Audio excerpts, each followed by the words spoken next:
Hello, I'm Eric Snodgrass, and thank you for watching today's Ag Forecast, brought to you by Nutrien Ag Solutions, your premier platform for real-time global insights. I just want to show you some data that was released in the day on Wednesday here. We're looking at statewide average temperature ranks on the left and statewide average precipitation ranks that are on the right. And what we're looking at here is basically the month of July. And you can see here individual state how they ranked on the 125-year record. Much of the eastern half of the United States, especially in the Northeast, they're very warm. And we played catch-up, especially in parts of the eastern Corn Belt here with our growing degree day units throughout the month of July on some pretty serious heat at some times, but otherwise generally just above average temperatures. When it comes to precipitation, though, check out how dry things did get down here in parts of the southern plains, how dry things were in parts of Illinois as well as parts of the southeast. Hurricane Barry was partly responsible for the wetter conditions that we've seen through here, and the north central plains just round after round after round of very, very heavy rainfall, and that is not ending anytime soon.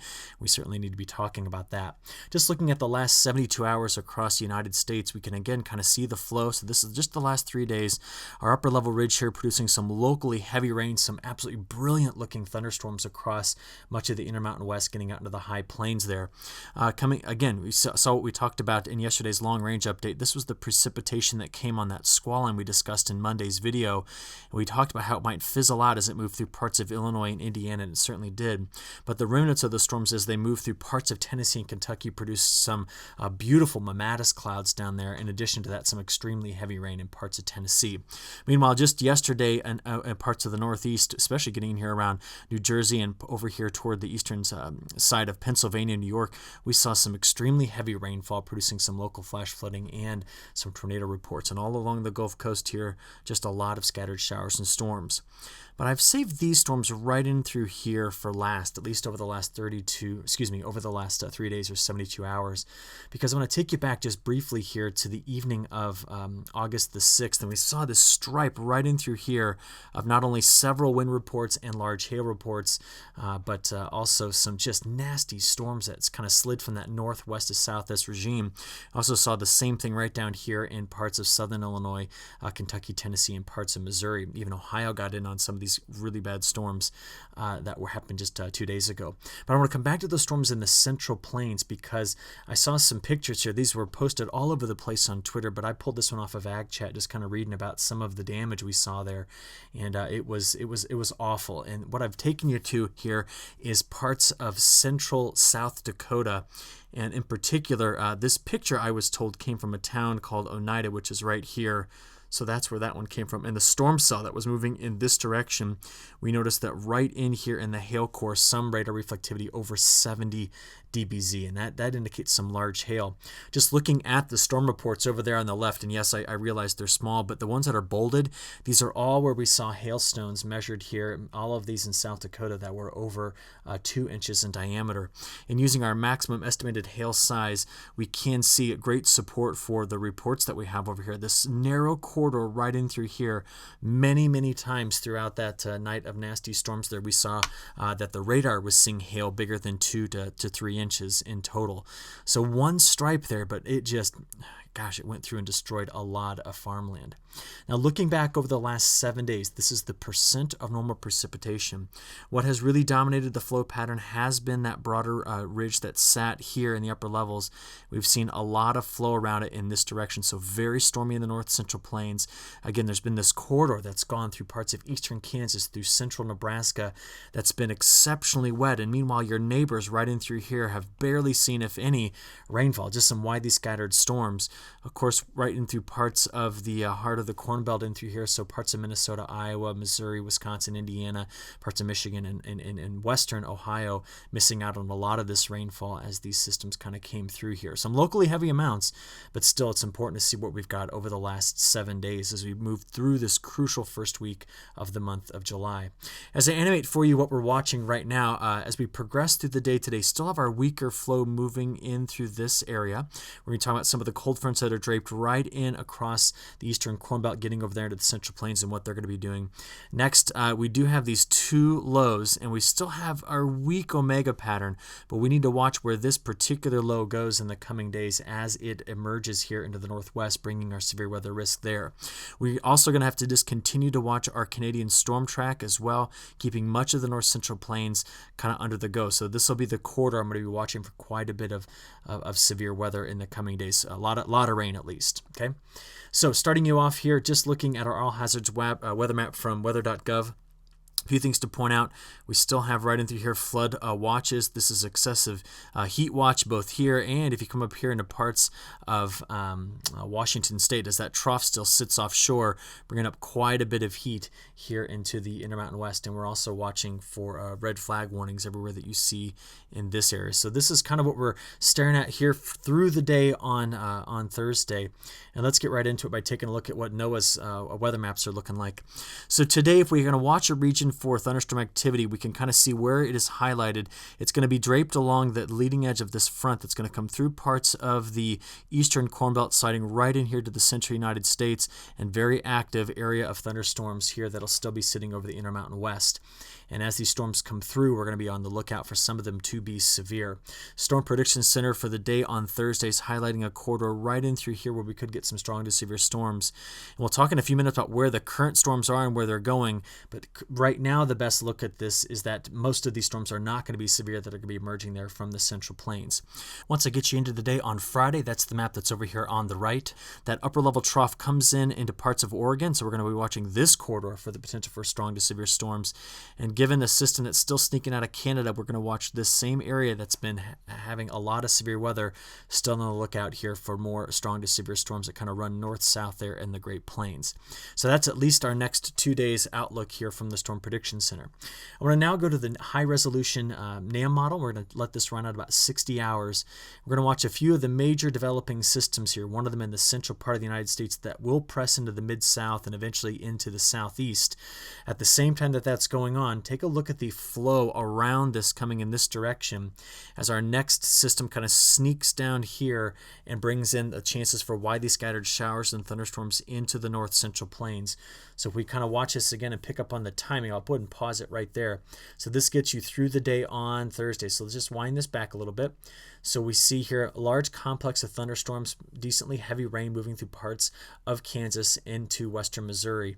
And that particular thunderstorm complex continues to push here into the mid-south and gets all the way down into Mississippi and Alabama with time. Meanwhile, you can see the boundary sitting right in here. That's that frontal boundary we were discussing, such that by later on this afternoon, we need to be watching right in through here for the potential for showers and thunderstorms to erupt. And this is our corridor in which we might be able to see some severe storms. While these two pieces are going, let's go back over the Intermountain West where that upper level ridge still sits. We can see the storms moving through Oregon and Idaho up into Montana. And then you'll notice as I get you through, this is 6 p.m. tonight Central Time. If I take you on through the evening hours on Thursday into Friday morning, that first thunderstorm complex is moving now through parts of Missouri and Arkansas early in the morning on Friday, getting here into parts of the mid-south before making its way to the southeast. Going back up into the northern plains, you can see here widely scattered showers and storms throughout the day on Friday in North and South Dakota.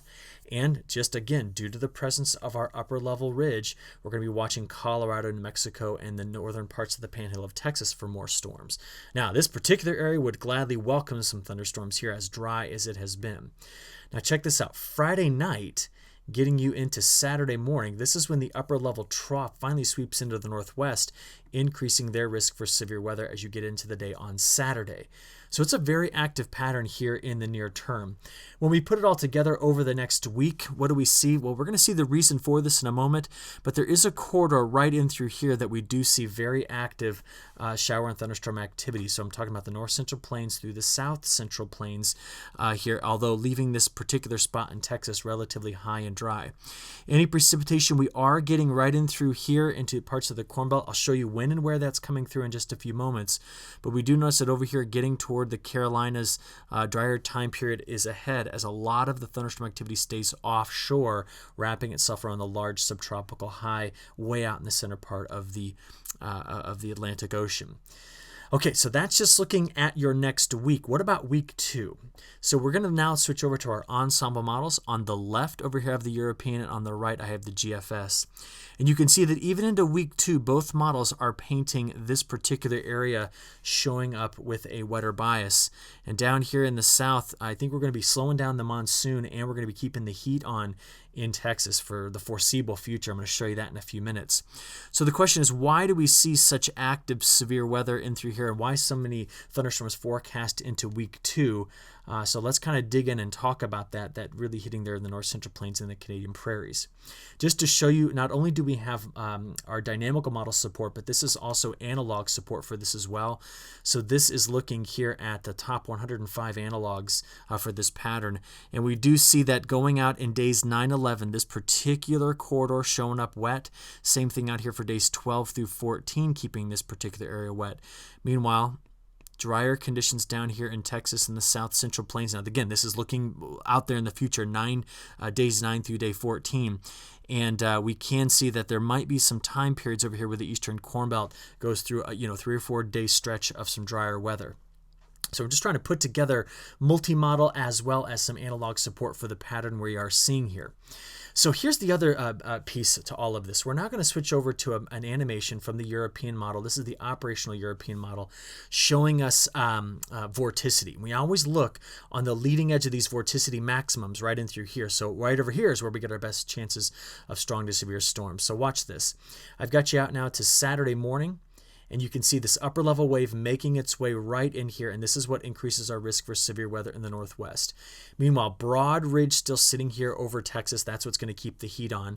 And the storms kind of run along the northern edge, this northern periphery. We call them ridge riders, right in through here. So we just saw that a few moments ago.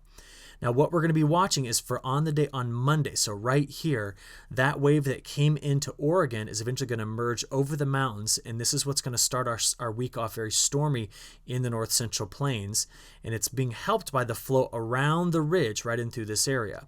So that trough that you see here on Monday has got to slide Monday afternoon, getting into Tuesday morning over to the Great Lakes. And as it does so, it will be bringing a front right in through this area, which could increase our chances for more showers and thunderstorms in the eastern Corn Belt here in the near term. So this is early next week. What are we watching after that? Well, getting out to Wednesday and into Thursday, you see this next trough sweeping through the Canadian prairies. So more severe weather on tap for Alberta, Saskatchewan, Manitoba. And it will be that front as it comes sweeping through that has the potential for dragging another round of heavier rain here toward the end of next week into parts of the north central plains. I'll show you that in a few minutes as well. So we have these troughs coming in off the west coast that get over the mountains, and then a storm track coming out of northwestern Canada that sneaks in just like this. And what it produces is this forecast. Starting you off again early in the morning on Thursday. Remember, this is the area we're watching Thursday into Friday, producing a lot of heavy rain right in through here. Also watch this main frontal boundary. See it right here? It's going to sag south and come right here across the eastern Corn Belt as I progress through the day on Thursday. Watch that again with me here. Ready? So that particular corridor right in through here Thursday night, we're going to watch carefully. All right, let's watch the system come in on the west coast as the first system we discussed keeps moving into the mid-south and over toward the southeast throughout the day on Friday.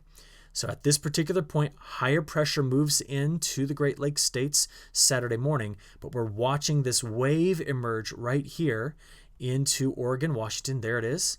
And as it pops up, this will be the initial corridor we're going to be watching here for some more showers and storms. So this is now Sunday morning. Let's now get you into Sunday afternoon and evening.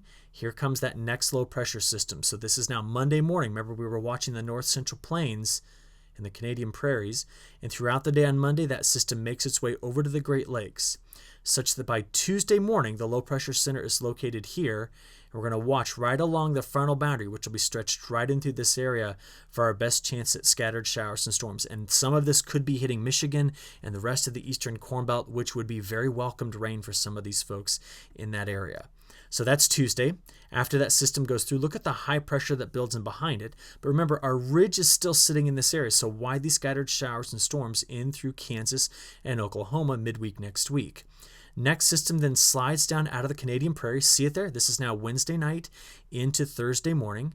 And as it moves through, again, hitting parts of North Dakota, Minnesota, and that system skirts along the U.S.-Canadian border as well. And I don't really want to take you out much beyond about a week in this forecast just because there is quite a bit of uncertainty beyond that. What are the temperatures doing? Well, before that trough comes in, big time heat here in the Columbia Basin and in parts of Montana. Under the ridge, big heat that's sitting here in parts of Texas all the way through the south. But up here in the Corn Belt, North Central Plains, we're going to avoid the really serious heat as we move through this forecast. So high temperatures Thursday, Friday, and Saturday. Now this is the time the trough comes in, so the cool down from the northwest. The ridge is still in place, so triple-digit heat in Texas and Oklahoma, upper 90s over the southeast. But much of the northern part of the United States being spared some of the extreme heat as we progress from Sunday into Monday, Tuesday, Wednesday, all the way out to that time period next week. Okay, so that's a 7-day forecast. And over that whole time period, take a look at what our temperatures look like on the whole. Next 5 days here, see the trough emerging, see the heat staying in Texas and in the south. Once we get out here to this flow pattern, try to understand it. This is that broader trough, keeping that Canadian storm track, the ridge riders going over the top of this. That's exactly how the atmosphere is set up as we're still blocked up here in the Gulf of Alaska. Taking you out to days 5 through 10, we still have the heat on in this area. You can see that, but a broader trough starts to extend in western parts of North America. And that particular setup is the one that we're watching carefully for bringing quite a bit of thunderstorm activity that will initially be in the northern plains, but then stretching here over potentially into the eastern Corn Belt at times as well, while keeping the south very hot and dry under the ridge. And we even see going out to days of 10 through 15 as we get into the middle and end of this month. Our longer range forecast is verifying nicely for much of the United States here, hanging on to this warmer bias as our broader trough stretches out. At this point, we will be needing to watch for what happens over Alaska as we progress into the end of the month of August and into September, which we talked about in the longer range forecast yesterday. So that's your temperature patterns through the next 15 days. The tropics still very quiet. This is again an animation that shows us where the European ensemble is picking up on the development of low pressure. So we kind of can circle it, all 51 members here, and you just saw this whole area very convectively suppressed right now. And one of the reasons that we've continued to see this is that so far throughout this tropical season, if we look at just our vertical instability, this would be normal up here. We've been well below normal for quite some time. But remember, we are building toward the peak of our hurricane season, so we got to keep a close eye on this. In addition to that, atmospheric pressure has been much higher than normal across this same area. So we've suppressed our tropical cyclone season so far, and we expect that to continue for at least the next 10 days. Where it is not suppressed is over here in the Western Pacific. We have a pair of tropical cyclones, 2 typhoons right now, and we want to watch this one especially in the near term as it snakes right up into these very productive fields in and around south of Beijing, and it's just going to sit there and spin and dump a lot of rain. Both of these systems, though, are going to be getting absorbed into the jet stream flow with time, and the problem with that is it reduces our longer range predictability by upsetting the flow of the jet stream as we look into the 10 to 20 day time period.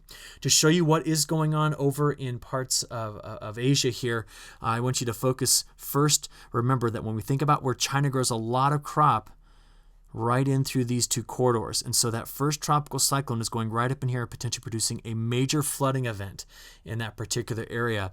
And through this part as well, we might be seeing 2 to 4 inches of rainfall here. Meanwhile, the Indian monsoon still has this next big surge of moisture left over from a tropical pulse that went right in through this area here.